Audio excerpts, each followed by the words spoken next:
Okay, so when were you born? Well, we were both born in 1928. 1928. Jan in January and I was in December. Okay, so when were you at Bowling Green? We were at Bowling Green from 1946 and we graduated in 1950. 50. So how did you two meet?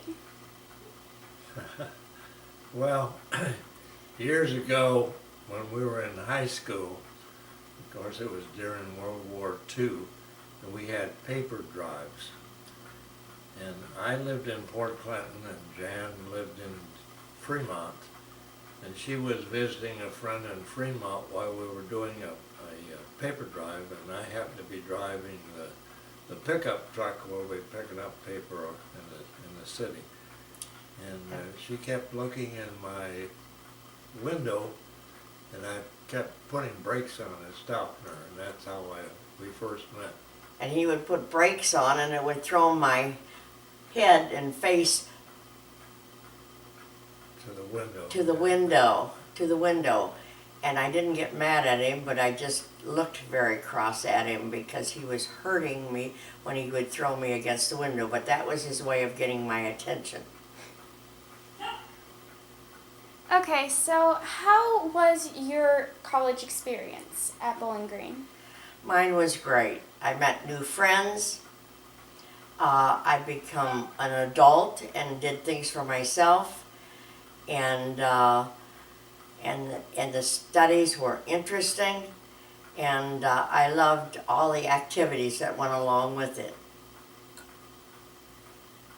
And Jim? Well, I have to ditto a lot of the things that Jan said, but I still, it was a new experience. Of course, it was right after World War II, and a lot of the GIs were there, so we were sort of mixed in with older fellows, and I lived in a Quonset hut when I first came to Bowling Green. But it was, we built our relationship while we were at Bowling Green. Okay, so tell me about the bushes.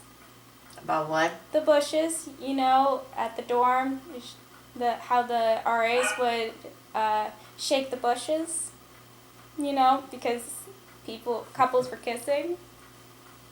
Tell me about that. Well, Jan lived in Cole Hall at the time, and of course after any of the college events or evening events, we would all get back to the around Cole Hall. We would never go inside. We started around the outside of the building, and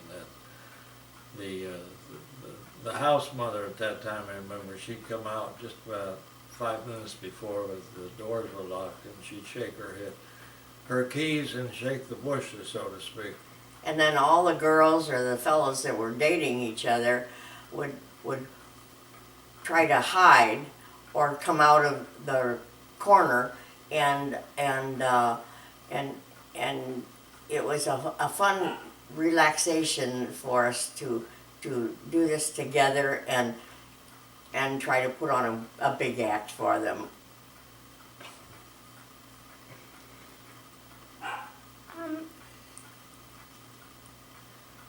What are some things that have changed over the years? Well, we had to have permission to get off the campus, and we had to have a note from our mothers that it was all right that we could get off of campus and maybe have a date or with the fellas. So it was a much different. When we went to school, we had to have permission to do all this, and notes from home. Probably the biggest change was that we had car regulations, and girls were not allowed in cars. No, so if I wanted, once in a while, if I wanted to get in a car, I had to hide on the floor of the car so no one would see me because we weren't allowed into cars at all. That's something that has really changed at Bowling Green. Well, of course, the university has changed quite a bit. We had an overflow of students at that time. I think the attendance or the enrollment in 1946 was 2,200. And that was quite a few, and there weren't facilities at the time. There was a lot of the guys that registered late were living in a gymnasium. There was 400 or 500 guys that this was their sleeping quarters until they were able to build. And of course, at that time, we had a lot of trailer camps where some of the married veterans were staying and going to school. So that's changed considerably today. Okay, so what is a thing that you liked that is no longer around or a thing anymore?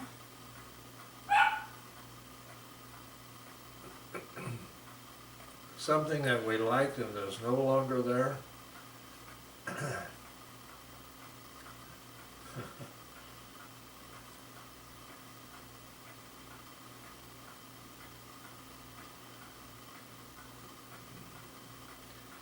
Well, one of the things that I can say right now is that the elimination of fraternity houses. I was in Delta, and we had our own house, whereas now all the fraternities and the sororities are sort of in one particular area in a certain number of buildings. So we had our individual houses, and as I look back at that had to be important because on homecoming, decorating houses was a big thing, and of course during the holidays, and especially at Christmas time, each house had decoration, and I don't know if they do that still at Bowling Green, but it wouldn't be as individual as it was then. And Jen, can you think of anything? Anything that happened or was different, you mean? Yeah, something that has changed for the worse Well, or something like that.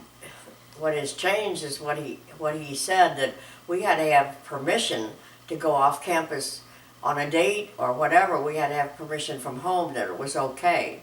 So it was a little different at that time. We had to carry around our okay from our parents at home that we would be okay to be out with that boy. So it was very strict like that. And plus we had curfew, and we had to be in at a certain time. And everyone would be with their boyfriends, and we were all around the side and the backs of the camp. And as time got closer, then we had all band, and we all came out and had a lady that was in charge of everything, and she would clap her hands or ring a bell and say it was time to come in and say goodnight to the boys. So it was very different because we had curfew and rules that we had to follow, and it was just a great experience all along. But it's all changed now, and is more free. Okay, and what is something that was good before, but I think you already answered that question, really, honestly. So to kind of change the pace of this interview and the topic, I wanted to talk about Norm's camp because, I mean, you've gone up for many years and I've come up with you for many years. Mm-hmm. So, can you tell us a story about how you discovered the camp? How to discover camp? It seems to me that a friend asked us to come up, didn't they? Your sister. My sister? Well, your sister babysitted for a couple in Kagawan. In Kagawan up north. And it was through her first visit there and seeing the island and the area that she told her mom and dad that they had to go up there and see Kagawan. Of course, that was for Jan would be some 50-some years ago. That's a long this time. all started. It's a lot. But we had to have permission and everything, so it was a great experience, and it's all changed now, and all the freedom that the girls and the fellows have We're talking about camp now, Jan. at camp. And how has camp and Manitoulin Island itself changed?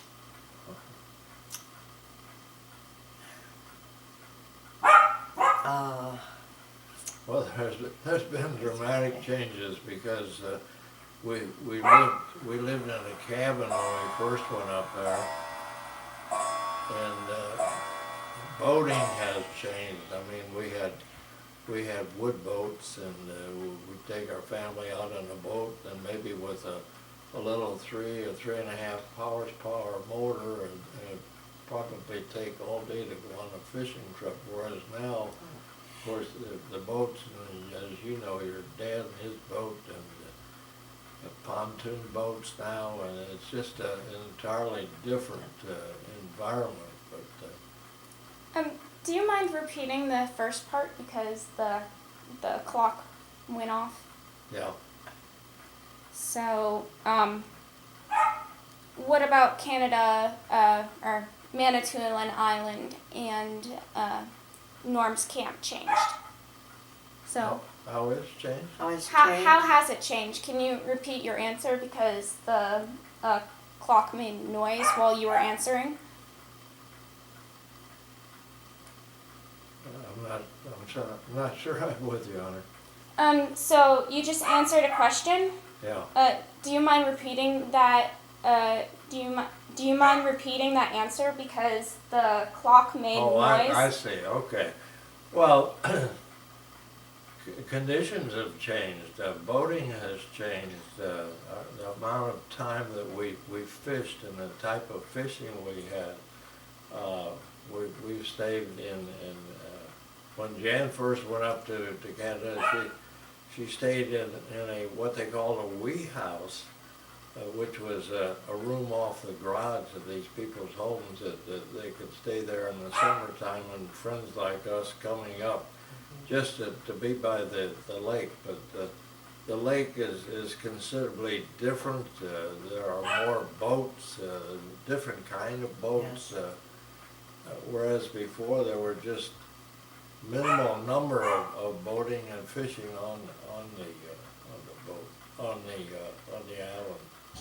And of course, when we first started going into the campground, I think there was probably maybe 2 or 3 trailers, and we were in a cabin at that time. We rented a cabin, and whereas today it's almost a community now, as you know, with all the trailers and that your grandma and grandpa have had a trailer, and but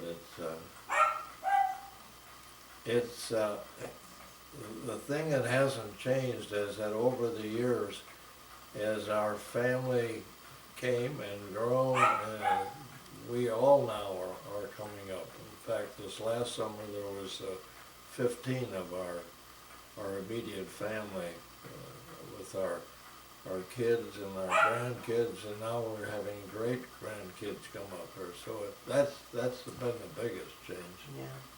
And at that time, we had the freedom to go to the store and buy candies and things like that without our parents coming along. So it was we kind of grew up.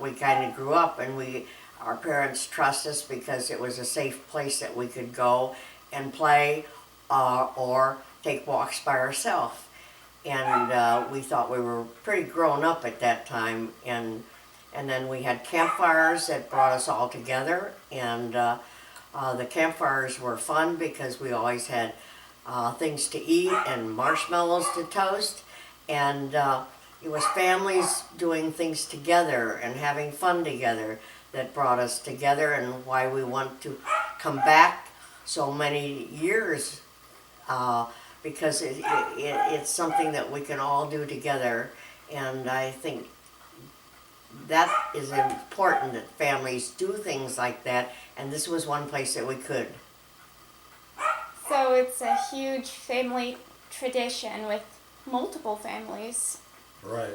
Yes, yes, and we got to know a lot of families that had their children there too. So it was, uh, it was just a friendship place that we could go and have fun, and still we didn't have to report every minute that we were gone and where we were going because it was a safe place.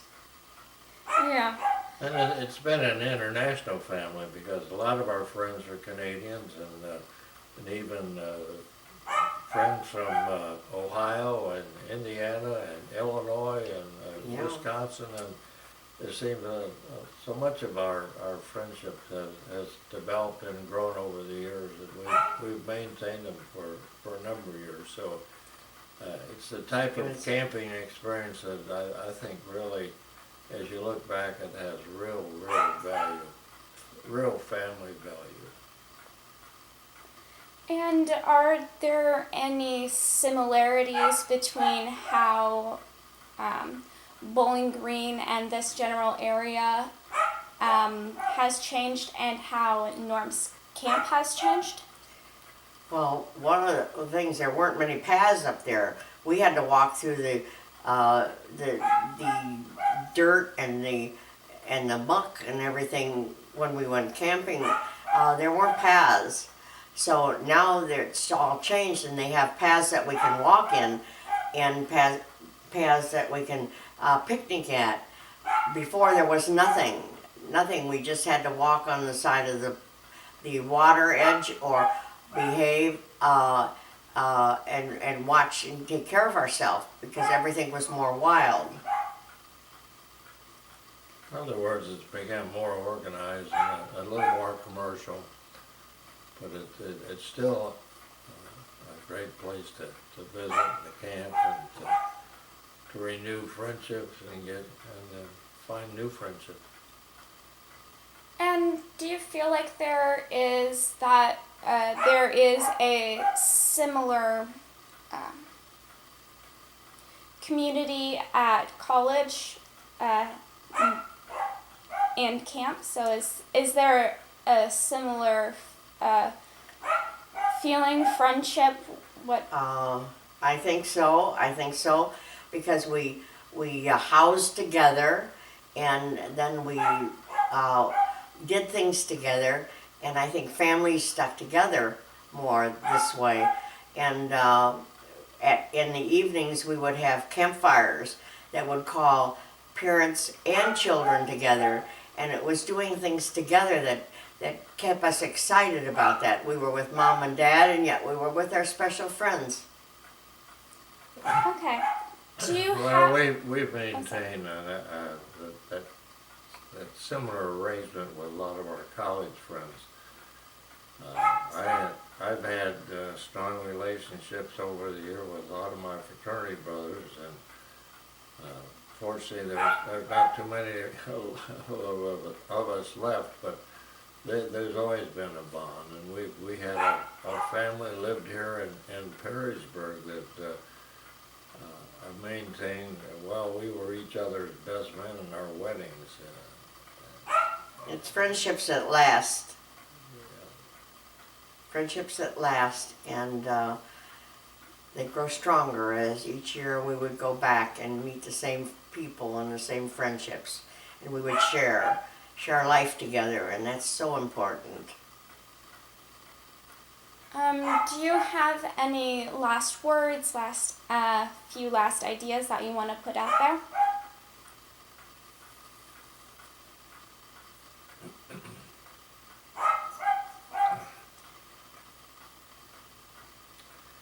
Well, the only thing I would say, and as we're growing older and all, is the fact that we've had a faith that has grown stronger, and because of our faith, we have love experience. Love not only experienced in our own immediate family, but with our neighbors and all,